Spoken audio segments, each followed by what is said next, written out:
그 다음에 이제 두 번째 강의입니다. 예. 법치행정의 원리. 요 개념만 알고 넘어갈게요. 우리가 쉬워, 이건. 여러분, 이제 법치행정이란 말 뜻은 법이 다스리는 행정? 예. 법에 의해서 다스려지는 행정, 그런 뜻이지. 자, 이제 행정은 법에 따라서 이루어진다는 뜻이고요. 법치행정의 반대말이 예, 인치행정이라고 하는데, 인치행정. 예, 사람이 다스리는 시절이 있었어. 예, 조선시대, 고려시대 때 우리 행정질서라는 것이 예, 왕이 정한 대로마다 이루어지죠. 예, 왕이 뭐라고 한마디 하면 그게 다 법이야. 그렇잖아요? 절대 복종해야 될 거 아니에요. 예, 그런 건 민주국가라 할 수 없고 법치국가가 아니에요. 조선이나 고려는 법치국가가 아니야. 대한민국은 법치국가인데 왜냐하면 아무리 대통령이라 하더라도 법을 위반해서 행정을 할 수가 없습니다. 대한민국은. 그래서 모든 행정은 법에 따라 이루어지는 거야. 그게 법치행정이야. 그 다음에 법치행정의 원리가 세 가지가 소개가 되고 있습니다. 이제 하위 원리라고 할 수 있어요. 첫 번째로 요거 법규 창조력. 보세요. 국민의 대표기관인 국회만이라고 돼 있죠. 국회만이 국민을 구속하는 규범인 뭐를 만들 수 있어? 법률. 요 아까 1강에서 말씀드린 거예요. 요 법률은 우리가 만드는 게 아니라 국민의 대표인 국회만이 딱 만들 수 있어. 그러니까 국회가 만든 법률만이 국민을 구속한다 이거야. 그럼 우리 법 규범이라는 것이 위에 이제 헌법은 있지만 여기 법률이 이렇게 있는 거고, 그럼 법률이 아닌 규범들도 많아요. 여기 앞으로 이제 배울 건데 시행령, 뭐 시행규칙 이런 것들이 나옵니다. 다른 말로 시행령은 대통령령이라고 하고, 요거는 이제 부령 또는 총리령이라고 합니다. 예, 대통령이 만든 건 시행령이라고. 그래서 시행령이나 시행규칙은 법률보다 하위의 법이에요. 하위였기 때문에 법률을 위반하면 안 돼. 그래서 예, 여기 이제 국민이 있잖아요. 예. 국민을 구속할 수 있는 내용은 법률로 정하라. 근데 이런 건 그럼 왜 만드는 거야? 왜 만드는 거야? 예. 그래서 일단 이런 구속한 데는 예, 구속시키는 그러한 법 규범들은 법률로 만드는데 모든 것을 법률로 상세하게 규정할 수가 없기 때문에 법률에다가 뭔가 대강만 정하고 자세한 내용들은 이 하위법인 얘네들한테 어떻게 한다? 위임한다라고 하는 거예요. 위임. 그래서 예, 위임하는 거예요. 그래서 요 범위 내에서 대통령이 만드셔. 요 범위 내에서 시행규칙을 만드셔. 이렇게 되는 거예요. 지금 우리 정가에서 지금 큰 이슈가 된 게 뭐예요? 몇 개월 전에 그 민주당이 중심이 돼가지고 뭐 이른바 속칭 검수완박법을 통과시켰잖아. 예, 검사의 수사권을 대폭 축소하는 형태로 그래서 경찰한테 이렇게 권한을 넘겨주는 식으로 민주당은 검찰을 되게 싫어하잖아요. 민주당. 그래가지고 이렇게 만들었더니 지금 새롭게 뭐 한동훈 법무부 장관이 들어서고 나가지고 지금 뭘 시도하고 있어요? 여기 실질적으로 검찰의 수사 기능을 여전히 유지하는 방향으로 시행령을 바꿔가지고 다 이렇게 하려고 하고 있어요. 지금 여야 간에 대충돌하고 있잖아. 이게 여기서 나오는 거야. 그러니까 과연 그러한 그 검수완박법을 회피할 수 있는 그런 시행령을 만들 수 있느냐. 양쪽 얘기 들어보면 다 일리가 있어, 지금. 예. 그래서 과연 법률이 위임한 범위 내에서 이번에 그거 대통령령을 개정하는데 이게 관건이에요. 법률이 위임한 범위 내에서 만든다고 지금 법무부 장관은 얘기하고 있고. 예? 야당에서는 아니라고 지금. 이 법의 취지를 어긋나게 만들고 있다. 이렇게 주장하고 있거든. 이게 나중에 법원으로 갈 수밖에 없어. 이렇게 계속 싸우면. 헌법재판소에 뭐 권한쟁의 심판 이런 데 가서 이제 위에서 해결해 줘야 돼요. 여야 간에 계속 싸우면. 그렇지? 어쨌거나, 그래서 국민을 구속하는 거는 얘네들로 만들 수 없는 게 원칙입니다. 얘네들만 이걸 뭐라고? 법률의 법규 창조력. 이렇게 표현하는 거예요. 그 다음에 두 번째 원칙, 세 번째 원칙이 더 중요해요. 그래서 법률 우위 원칙은 간단히 행정은 법을 위반하면 안 된다 이겁니다. 네, 그래서 행정은 법을 위반하면 안 돼. 왜? 법률이 행정보다 우위에 있으니까. 당연한 얘기죠. 도대체 그러면 법률 우위의 원칙에 예외가 있을 수 있을까? 예외는 있을 수가 없어요. 도대체 어떤 행정이 법을 위반해도 되는가? 그런 건 있을 수가 없죠. 너무나 당연하기 때문에 이거는 넘어가고 법률 우위 원칙. 그러니까 우리 노무사가 되셔가지고 할 일이 뭐냐면 행정기관이 뭔가 법을 위반해가지고 행위를 했다 그러면 그걸 딱 잘 집어내야 돼. 그 틈새를 비집고 들어가가지고 이놈이 법을 위반했어? 그거 하나만 발견해도 이기는 거예요. 행정기관이 뭐 법을 위반했어? 그럼 우리가 이기는 거야, 그냥. 네? 그 다음에 세 번째 원리, 법률 우위, 유보 원칙이라고 돼 있죠? 예. 어떤 행정들은요, 이게 이제 행정기관이 하는 거잖아요. 공무원들이. 근데 공무원들이 무슨 행정을 하고 싶다고 해서 마음대로 하거나 그러지 못하는 경우가 있을 수 있어요. 그러니까 반드시 뭔가 위에 법률이 있어가지고 이렇게 근거를 준다는 거예요. 이게 법률이 근거가 돼가지고 또는 위임을 주거나 아니면 숙권을 하거나 이렇게 책에는 표현돼요. 그러니까 행정이 어떤 행위를 할 수 있도록 권한을 준다 이거예요. 줄 숫자 써가지고. 법률이 행정한테 위임을 하거나 법률에 근거가 있어가지고 행정을 하거나 이걸 뭐라고? 법률 유보의 원칙이라고 합니다. 근데 법률 우위 원칙은 모든 행정에 적용되는데 법률 유보는 이제 범위가 있어요. 여기에 대한 논쟁이 치열합니다. 그래서 제가 표로 아마 정리를 해드렸는데 법률 유보 원칙이 적용될 수 있는 범위에 관해서 학설이 대립한다고 표로 정리해드렸어요. 그지? 네. 자.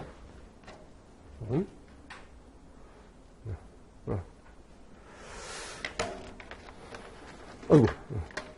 자, 보세요. 표 첫 번째 칸 보면 침해 유보설이라고 해가지고 침해 유보설. 요 행정이라는 것이 혹시 침익적 작용, 침해적 작용이다. 그러니까 앞으로 국민에게 불리한 작용을 침해적이라고 하는데 국민이 불리하다는 건 국민에게 국민의 권리를 제한하거나 그러니까 원래 국민들이 누릴 수 있는 권리를 행사하지 못하도록 제한을 하는 내용이거나 아니면 국민에게 느닷없이 갑자기 의무를 부과하거나 이제 아까 우리가 영업정지 얘기했잖아요. 영업정지는 이런 면에서 침해적인 작용이야. 왜? 이건 두 가지 측면이 다 있어요. 영업을 할 수 있는 권리를 제한하는 거야. 2개월 동안 못하게 하는 거야. 그 다음에 영업정지 하지 말라는 이른바 부작위 의무를 또 부과한다는 측면도 있어요. 영업하면 안 된다는 의무를 또 딱 부과하는 거야.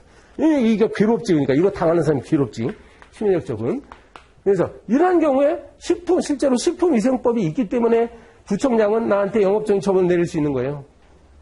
그런 식품위생법이 없는데 함부로 영업정지 처분 내릴 수는 없습니다. 조선시대야 관리들이 자기들이 성질이 나면 백성들 괴롭히려고 막 했겠지만 지금은 절대로 안 되는 거예요. 자, 알았죠? 법률 유보 원칙. 그래서 침해 유보설이라는 건 이렇게 침해적인 작용만은 꼭 법률에 근거가 있어야 된다. 그렇지 않고 반대말이 뭘까요? 침해적 작용의 반대말이 수익적. 때로는 국민에게 이로운 행위들도 있어요. 예를 들어서 보조금을 준다든지 아니면 각종 허가가 다 수익적 처분이잖아요. 이거 그지?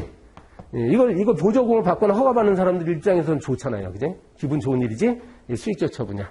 그럼 여기에는 여기에는 법률의 근거가 없어도 된다. 이게 침해 유보설이에요. 근데 맞아요, 그게?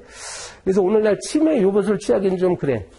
수익적 행위일지라도 이게 국가가 한정된 예산이 있는데 공무원들이 주고 싶은 대로 다 보조금 준다고 하면 말이 돼? 그러니까 법률이 정한 절차에 따라 해야 될 거 아니야, 이것들도 다. 그래서 이제 학설이 대립하는 거. 두 번째 학설은 전부 유보설이다, 그죠?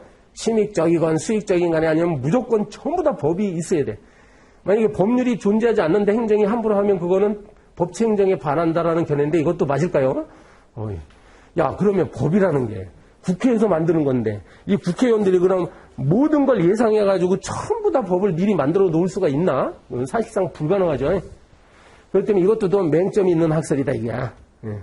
그래서 세 번째가 사회유보설은 오히려 반대로 여기 침익적 행정 이외에 복리적인 행정, 복리행정, 이거 설명하려면 그런데 이제 국민의 생활을 좀 윤택하게 할 수 있는 그런 내용의 행정을 복리행정이라고 하는데 여기에도 법의 근거가 있어야 된다. 사회보장기본법, 노동법 이런 것들이 필요하다는 거예요. 권력행정 유보서는 수익적이건 침익적인 것 간에 국가가 국민에 대해서 권력을 행사하는데 권력의 반대말은 비권력이죠. 근데 이제 권력을 행사하는 행위는 꼭 법의 근거가 있어야 된다. 자, 네 번째 칸이 오늘날 통설입니다. 중요사항 유보설. 이 법률 유보 원칙이 있다 해도 모든 영역을 다 법률로 규정할 수는 없고 국회가 할 일은 최소한 국민의 기본권과 관련되거나 국가 공동체 생활에 있어서 중요하고 본질적인 부분만큼은 법의 근거가 있어야 된다. 이렇게 얘기하는 거예요. 중요하고 본질적. 근데 도대체 뭐가 중요하고 본질적인지 이거는 가치 판단의 문제이기 때문에 상당히 어렵긴 합니다. 몇 가지 판례가 소개가 되고 있어요. 네. 여기 토지, 다음 페이지 와보세요. 5페이지에 보면, 자료 5페이지에 KBS 수신료 금액 결정. 지금 이게 90년대 판례죠. 옛날에는 KBS가 수신료를 올리고 싶으면 지금 뭐라고 불리지? 수신료 관여? 시청료? 아니, 시청료만 하는 거야. 시청료를 막 올리고 싶으면 지들이 결정해가지고 이른바 문화부 장관의 승인만 받으면 됐었어, 옛날에는. 국회도 아니고 문화부 장관의 승인만 받으면 막 시청료 올렸어. 이게 제동이 걸린 판례예요. 이 수신료라는 거는 국민의 재산권과 관련된 매우 중요하고 본질적인 부분이기 때문에 이거는 최소한 국회의 승인이 필요한 거지 행정부에서 마음대로 해서는 안 된다. 알겠지? 이게 중요사항 유보설입니다. 그래서 실제로 지금은 이제 국회에서 동의를 해야만 KBS가 시청료 올릴 수 있어. 근데 이게 잘 안 되죠. 국회의원들은 지금 시청자들의 이게 표가 중요하기 때문에 표 때문에 안 되는 거야. 자, 그 다음에 끝에 판 다 볼 수가 없어서요. 끝에 판례 보세요. 병사의 복무기간. 이 남자들 군대 갔다 오는 기간이 저는 30개월 하고 나왔는데 지금은 20개월 정도밖에 안 한다고 돼. 요 몇 개월 동안 군 복무를 해야 되느냐 이게 이 남자들에게 있어서는 어떻게 돼요? 남자들에서는 사소한 일이야, 중요한 일이야. 중요한 일이잖아. 그지? 그래서 실제로 병역법에 있는 거야. 실제로 그 몇 개월로 군 복무한지는 병역 법률에 있어야지 이걸 대통령이 마음대로 정하고 그러지 못합니다. 알겠지? 네. 실제로 그래. 근데 법률대가 한번 보니까 무슨 대통령에 약간 재량이 있는 것 같은데 그건 중요한 게 아니고 본질적인 건 기본적으로 병역법에 있습니다. 이게 병역법에. 됐어요. 이 정도로 뭐 자료 다 읽지 않겠습니다. 법치행정의 원리는 이제 세 가지를 말씀드렸는데 첫 번째 했던 법률의 법규 창조력은 너무나 그건 당연한 얘기이기 때문에 오늘날 별로 얘기를 잘 안 해. 우리가 실무에서 접하게 되는 건 두 가지예요. 법률 우위 원칙, 법률 유보 원칙. 뭐 행정청이 뭔가 행위를 했으면 그게 법률을 위반하면 안 돼요. 우리는 그 법률을 위반한 점을 찾으면 되고. 그 다음에 혹시 법에 근거가 없는데 공무원들이 함부로 했다. 그것도 찾아내야 돼. 그 법률 유보 원칙 위반이에요. 법에 근거 없이 함부로 뭐 국민에게 불리한 행위를 하거나 그러면 안 됩니다. 법에 근거 없이 국민에게 수익적인 행위라면 뭐 우리는 가만히 있으면 되지. 다툴 필요는 없죠.